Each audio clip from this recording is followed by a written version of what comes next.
Thanks very much for staying with us. Time now for Eye on Africa with me, Georgia Calvin-Smith. Tonight, Sudan's leader orders the release of all political prisoners. It comes weeks after hundreds were arrested during protests over the hikes in the price of bread. Omar Al Bashir is under international pressure to free some of those arrested. He, though, says he's committed to national dialogue. Also, peace is restored to some parts of Central African Republic, and more than 1,000 Central Africans forced to flee to neighbouring Congo Brazzaville are returning home. And we hear from a rising star in Nigerian business. Amy Jadesimi was recently named Young CEO of the Year at the 2018 Africa CEO Forum in Abidjan. She's a rare female voice in the male-dominated field of oil and gas. But first, Sudan's president ordered the release of all political prisoners in the country. The decision comes after hundreds of opposition leaders, protesters and activists were arrested amidst protests over an austerity-driven rise in food prices.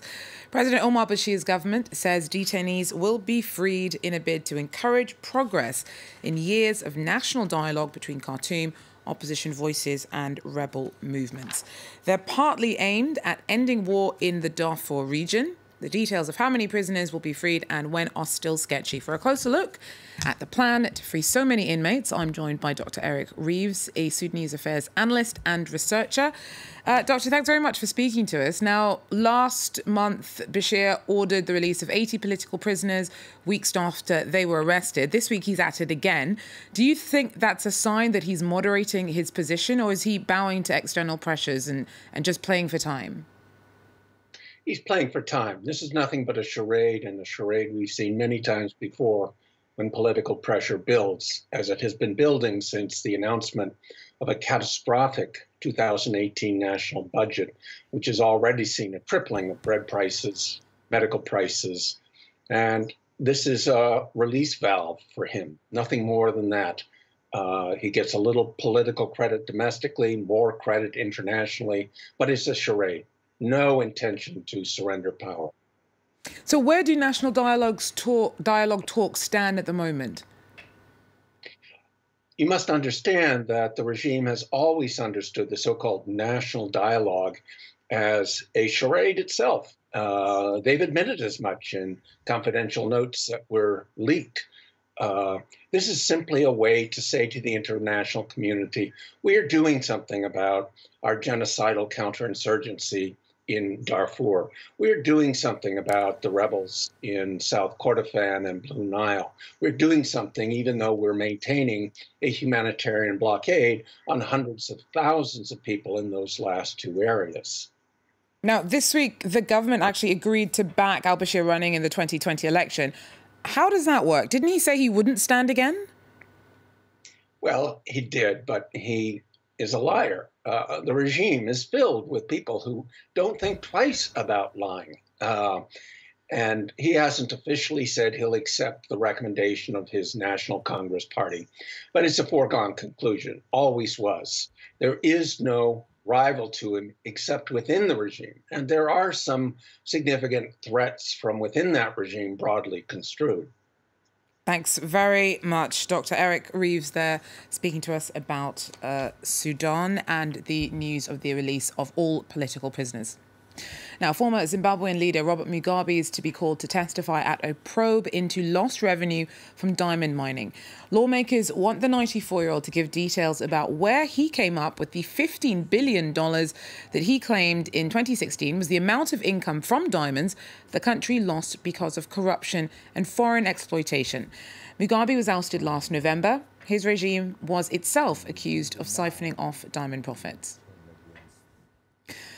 Locals in a mainly Muslim district in the Central African Republic say that they want to see the back of UN peacekeeping forces. Tensions are high in Bangui after UN and national forces ramped up operations against armed groups there. At least 24 people were killed over the weekend as security forces responded to a resurgence in violence in the PK5 neighbourhood. The country struggled to return to stability since the bloodshed that followed the 2013 ousting by the mainly Muslim Seleka rebel alliance of President Francois Bozize. That forced around 500,000 people to flee the country. But as peace slowly returns to parts of Central African Republic, some of the refugees are returning home. Our correspondents report from Congo Brazzaville. A safe haven in the Congolese forest.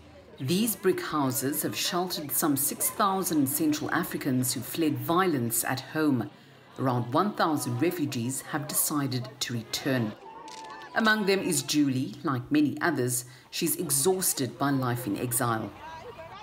I fled my village of Mbata in Central Africa 4 years ago because of the war. Since I've been here, I've tried to survive by selling some products, but there aren't enough people to buy from me. I can't wait to get back. Final preparations ahead of the long-awaited departure are underway.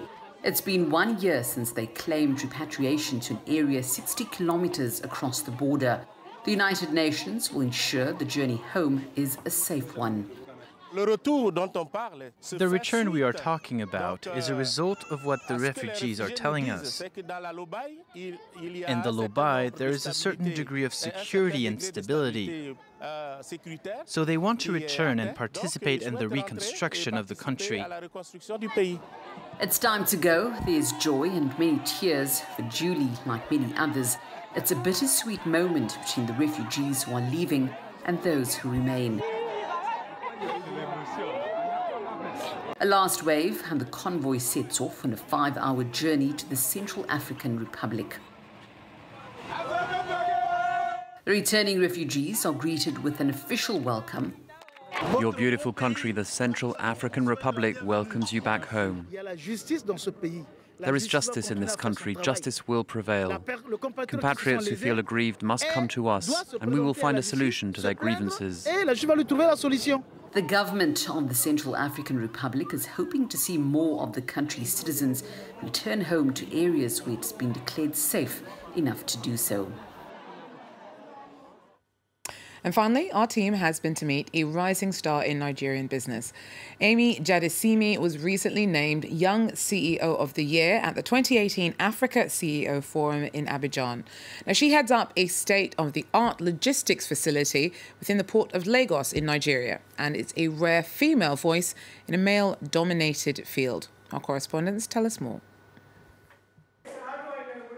Her plan isn't just to contribute to Nigeria's industrial revolution, but to create several thousand jobs while she's at it. Amy Jadesimi has high ambitions, and to reach them, the CEO of Ladol pays close attention to every detail of her growing business. I suggest we prepare for maybe Tuesdays just a one-pager where we can explain that that service can be added on. Because RFID tagging is something that comes up all the time, and my suggestion is it gets added on after the items are put away. Ladol hosts logistic services for oil and gas on an island in the port of Lagos, granted by Nigeria on a 100-year lease. More than 1,000 people keep the site functioning 7 days a week. Amy has played a key role at the engineering facility since 2004, managing hundreds of millions of euros in start-up funds needed to launch the industrial free zone. The biggest challenge I have is that I'm running a Nigerian company and I'm a woman.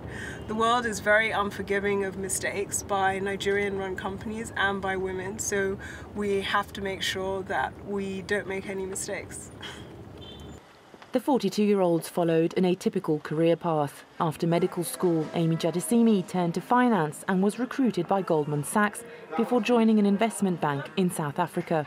In 2004, she relocated back to her homeland and within a few years was appointed Chief Executive Officer at Ladol. Young girls, young ladies do have role models now across the country in public and private sector that they can look up to.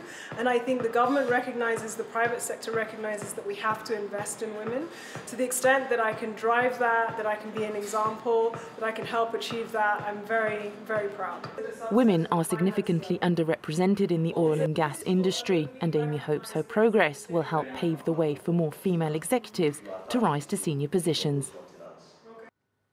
Well, that's it for Eye on Africa for now. Thanks very much for joining us. Do so again. Take care.